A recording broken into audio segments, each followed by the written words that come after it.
दुखदाई परिस्थिति आने पर सुख की इच्छा का त्याग करना और सुखदाई परिस्थिति आने पर सुख भोग का तथा वह बनी रहे ऐसी इच्छा का त्याग करना और उसको दूसरों की सेवा में लगाना।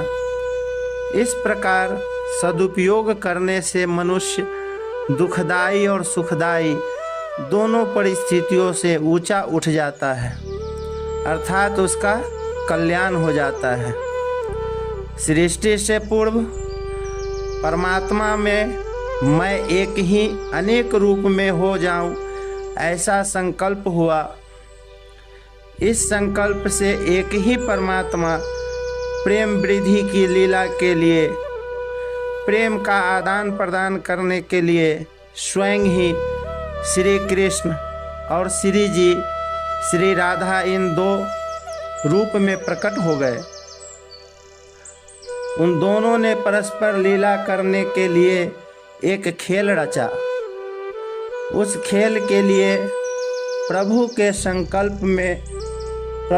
संकल्प से अनंत जीवों की, जो कि अनादिकाल से थे, और खेल के पदार्थों शरीर आदि की सृष्टि हुई।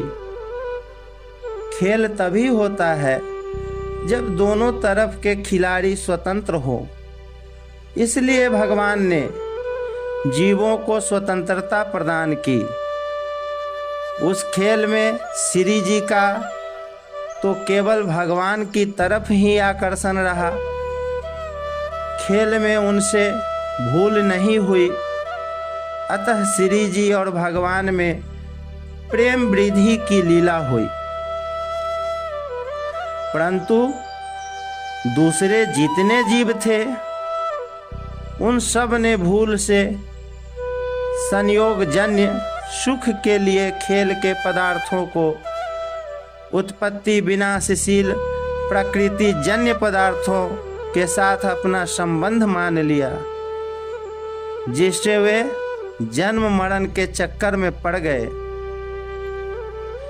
खेल के पदार्थ केवल खेल के लिए ही होते हैं, किसी के व्यक्तिगत नहीं होते। परंतु वे जीव खेल खेलना तो भूल गए और मिली हुई स्वतंत्रता का दुरुपयोग करके खेल के पदार्थों को अर्थात शरीर आदि को व्यक्तिगत मानने लग गए। इसलिए वे उन पदार्थों में फंस गए और भगवान से सर्वथा विमुख हो गए।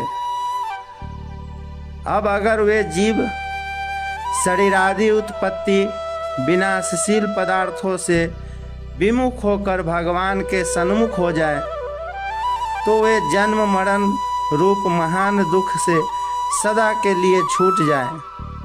अतः जीव संसार से विमुख होकर भगवान के सन्मुख हो जाए और भगवान के साथ अपने नित्य योग नित्य संबंध को पहचान ले।